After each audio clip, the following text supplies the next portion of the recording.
Oh, yan. Gugulong. Whoop, gugulong. Whoop. Oo. Ayun na, gugulong.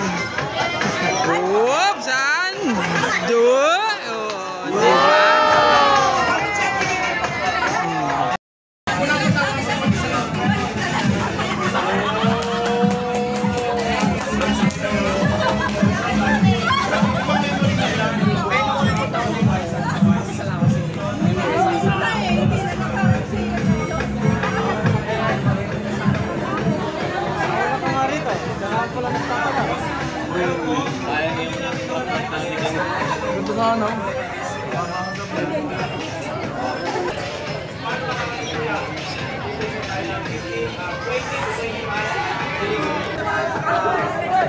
Oh, ayan guys, diba? Wow.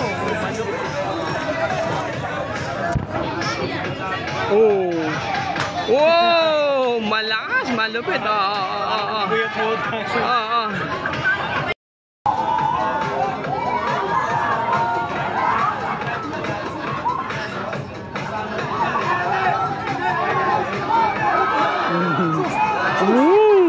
Yan! Wow!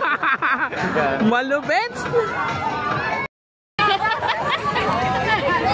Ayan na! Kumana na! Ayan na!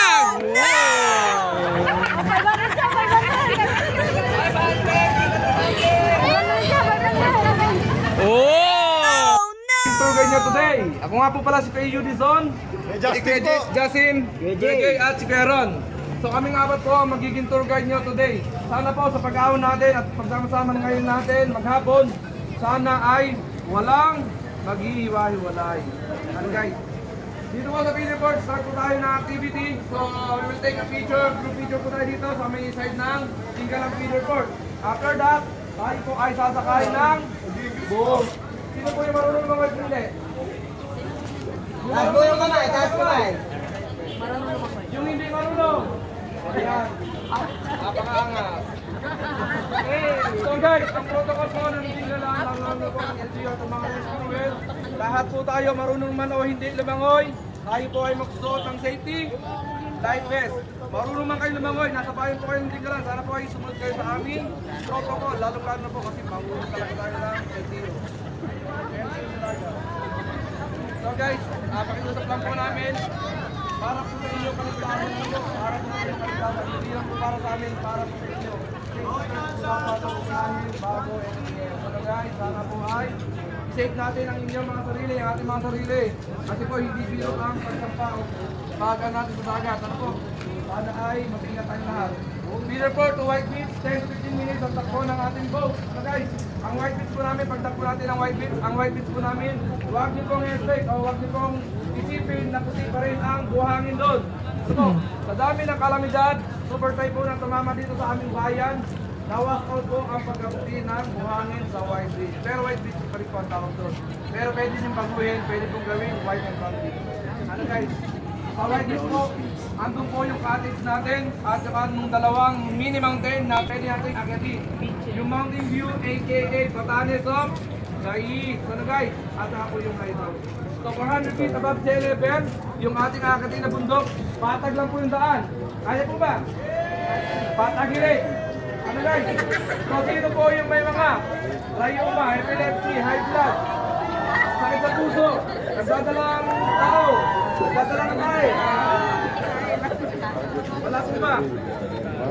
Sana ay maging honest kayo sa at ito, ano po, kung may mga karamdaman po kayo, sabihin niyo po sa tour guide. Kasi po, hindi po namin kayo pwedeng kapitan sa bundok. Kahit medyo mababala po yung bundok natin na yan. Pero, in case of emergency, kawawa naman po kayo. Kawawa rin po yung tour guide, may epilepsy. Ano guys? So, pag-aon natin ang mga video, huwag po kayo mahihiyan magpa-picture sa amin. Ano po? Kasi po, yun ang aming trabaho. Kayo ay pakayanin. Ano po? Una na magandang picture. Kayo na pong bahala ng gulo, umaura. Kami pong bahala ng... Yan. Ano guys? So yun. After picture sa Mountain View, traverse po sa lighthouse. Ang lighthouse po namin, open grill sa araw. Ano po? Wala po tayong dadaan ng puno. Kundi talagang talahibang po yun, lalo po matangali ang tapat, mainit po doon po. Pero ang lighthouse po namin sa Mountain View, same view lang din po siya, pero hindi po namin pinapakakitaan niya ang lighthouse. Ang pinakatuloy ng lighthouse, hindi po namin pinapakakitaan na po. Since 2007 siya tinayo, 2024 na po ngayon, matanda na or mahina na ang pundasyon ng aming lighthouse. Ginagamit lang po yun sa mga mangingisda na umuwi, alanganing oras sa gabi. So hindi po natin pwedeng akitin ng lighthouse na po. Okay po ba? After finish sa lighthouse, back to sa cottage na po. Babalik po tayo ng cottage at kami naman po ay mag-setup or paghahanda ng inyong putil fry. Ano po? Sino po yung may mga allergy to seafood? Yes sir. Allergy. Sino may allergy sa lobster? Lobster. Baka mamaya hanapan ka ng lobster. Baka labs na lang, wala nang ster yan ha. Pag hinalapan. Baka labs na lang o gangster. Ang Lamaw Cave and Rock Formation ay optional. Ano po? Lamaw Cave and Rock Formation optional. Kapag malakas ang dagat, hindi tayo pupunta or hindi namin kayo ipupunta sa Lamaw Cave and Rock Formation. Gayun din po, pero pag maganda ang dagat, tayo itong lahat ay pupunta roon. Ano po? Kapag maganda ang dagat. Kapag maganda ang dagat. So guys, optional po ang Rock Formation and Lamaw Cave. Bakit? Kasi po, naka-front or nakaharap sa Pacific Ocean. Ano po? Kaya kapag malakas ang dagat, kahit gusto niyo man pumunta roon, kung isa sa inyo ang hindi o ang mawawala, huwag na po natin ituloy. Ano po? Kapag malakas ang dagat. After that, pag nakarating tayo or nakapinish tayo sa swimming sa Lamaw Cave Rock Formation, babalik na po tayo dito sa feeder court. Ano po? Ay itong lahat ay sasakay ulit sa van at tayo naman po ay tatravel sa Tanawang Parking Area. Ano guys? Sa Tanawang Parking Area, Sa Dator yun, sa Dator. Hindi po yung maglalakas, 40 minutes, papol. Pero may option, magka-tricycle po, 40 per head, one way, 3 person. Ano po, based on tricycle, 40 per head. Ano po, kapila ka po. Ang calls po namin dito ay dalawa. Ano po, yung hot spring at saka cold. Ano po, kung malamig at saka medyo mainit. Ano po, mamimili na lang po kayo doon pag napinili mamaya. Ano po, may night fishing po tayong pinaparent down. Ano po, pero meron din pong activity ron. Kung sino pong gusto mag-zipline. Ano po, spider web, hanging bridge at saka knocking head. Yun naman pong apat na yon ay magkakasama pero nakaparis po siya ng 350 per head. Ano po? Kung sino pong gustong mag-activity ron, sabihin nyo lang po sa aming mga tour guide at kami naman po ang mag-aasa sa inyo para makaregister po kayo na po. Bago mag-call, kaya rin po natin mag-call, pwede po kayo mag-activity. Pero pag hindi po, balik na po tayo sa van. Ano po? Sa parking area, ando na po nung last shower nyo at saka nung susunod siya. Okay. So, sa Tanawang Falls, ang muli natin destination na ating pupuntahan at tayo po ay dun.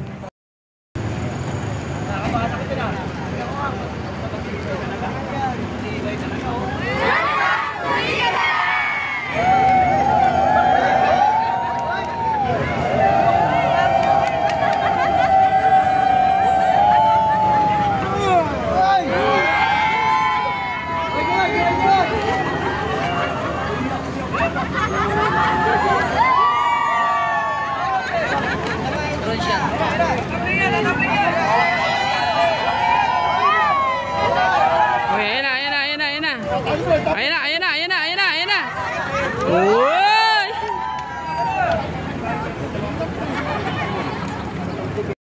Oh, yan.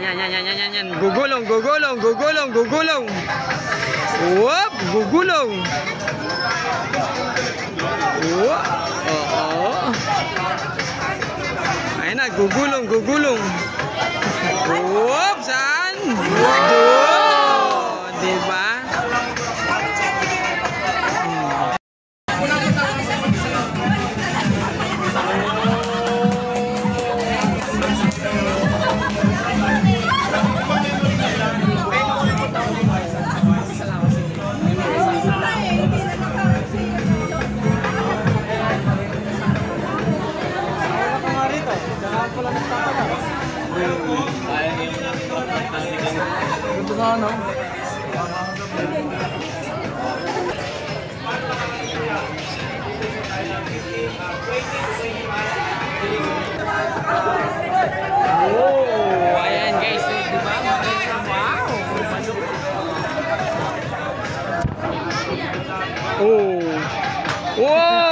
malakas, malupit. Oo.